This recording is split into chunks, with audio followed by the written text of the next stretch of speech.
Magandang araw Pilipinas. Today is another day and another apartment tour mga tol. Malapit na natin itong i-turn over. Gusto nating ipakita ito sa inyo at excited na kami. Ano nga ba nangyari doon sa ating Sukat Paranaque project? Huwag na natin patagalin mga tol. Tara, samahan nyo ako.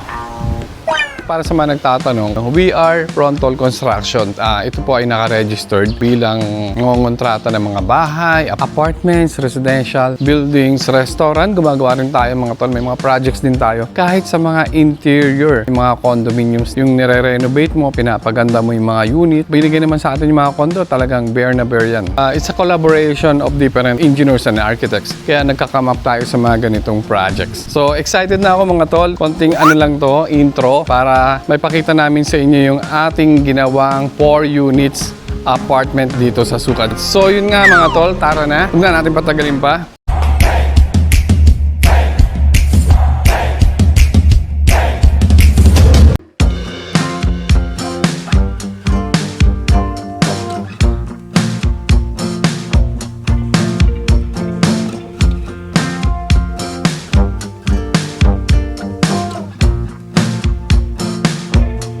Dito sa area na to, kasya dito yung dalawang cars. Ito na, naka-ready na yung mga metro ng kuryente.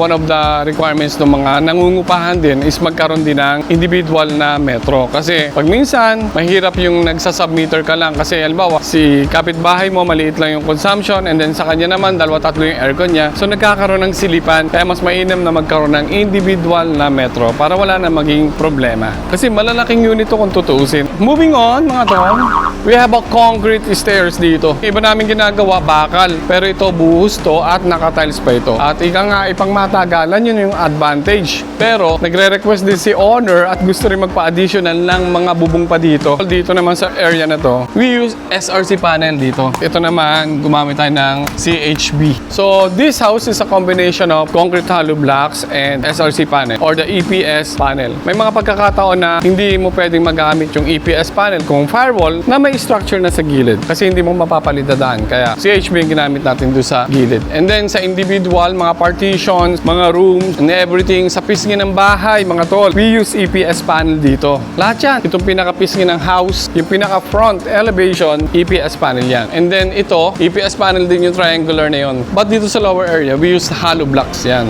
So it's a combination, ano? At ang kagandahan nun makikita nyo, kung maayos yung pagkakagawa ng EPS panel. Guys, sabi ko sa inyo kanina, ito ay CHB at ito ay EPS. Pero hindi nyo makikita yung duktungan. So wala kayong makikita ng crack. Ganda yung pagkakagawa. Yung mga tol, steel hamba and then naka-varnish tayo dito.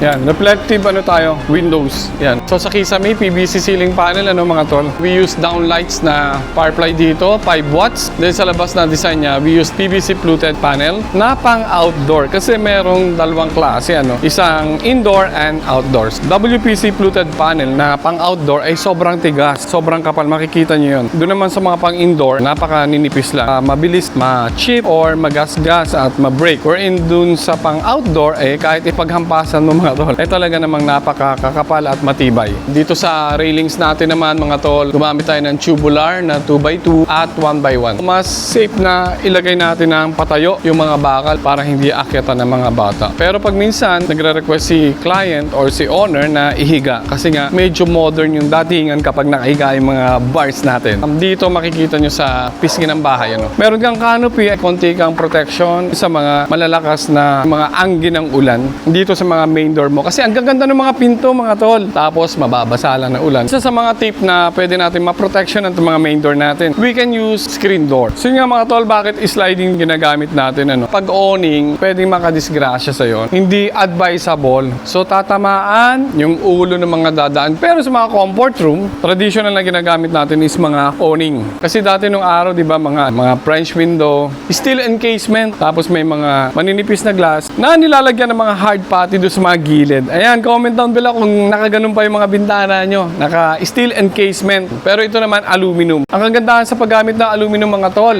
ay hindi na ito pinipinturahan. Bakit? Pang matagalan na yan. Hindi kinakalabang, syempre. Kasi yung mga steel encasement natin, ang hirap pinturahan nun. Di ba? Pag tumatagal, kinakalawang na yon. May maintenance pa. Pero ito, no maintenance na.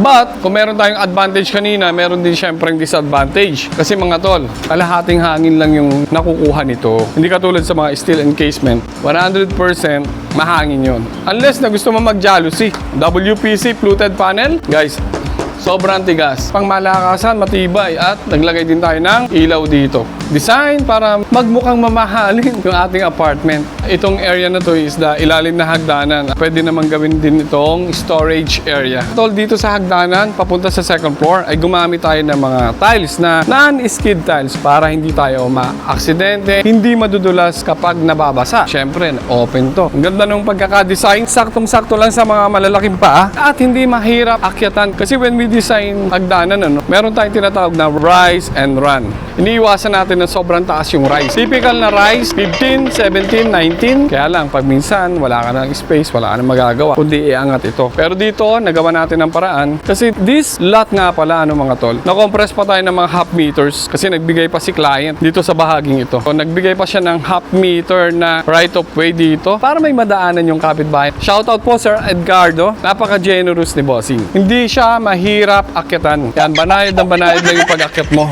Wow, mga tol. Ang ganda ng design. Tuwid na tuwid. Parang ginuhita ng Ang ganda ng pagkakagawa. Yan, almost perfect to, mga tol. Wala akong masasabi sa gumawa. Good job yung tiler natin dito, mga tol. So, moving on, may continuity yung yung nilagay nating WPC fluted panel, ganun pa rin sa gilid. Meron tayo dito wall lamp. Yan. So, yun nga, mga tol, i-check na natin yung loob ng mga units.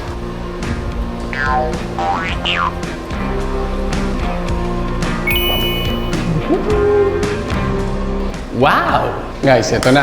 Ayan may center light tayo dito. May pin lights up. Yan, nakakatuwa. Guys, this is a SRC panel. Hindi siya mainit. Yan yung mga walls natin dito. Kasi kung CHB to, mga tol, talagang mararamdaman mo yung init. Actually, yung labas, sobrang init. Pero ito, hindi siya mainit. Kasi nga, meron siyang thermal insulation. At yun yung advantage using the EPS or the SRC panel. Mga tol, we have the center light. At meron din tayong mga pin lights. Yan, typical, nasa mga gilid-gilid dyan. Guys, napakaluwag nitong area na to. Mga tol, kung meron tayong ganitong klase ng apartment, napakaluwag. Na less than 18 square meter to, mga tol. Yan, napakaluwag nung sala niya. At marami kang mailagay at malamang hindi kayo magsisiksikan sa ganitong laki ng paupahan. So, moving on, mga tol. Andito yung ating panel board. Yan. Gumamit tayo dito ng gypsum board sa mga ceiling natin at napakaganda ng finish. Wala kang makikita ang crack, mga tol. Ang linis. Yun ang pinakagusto ko sa gypsum board. Nakakapagbigay siya ng talagang decenteng finish na talagang may pagmamalaki mo. Siyempre, ito. Meron tayo ditong one bedroom at siyempre dito na lang yung mga outlets nila. Pag naglagay ka ng TV dito, pwede ka maglagay ng sofa or dito yung dining area mo. Oops, nga pala, mga tol. At gusto ko lang i-share sa inyo. Ito nga palang lababo.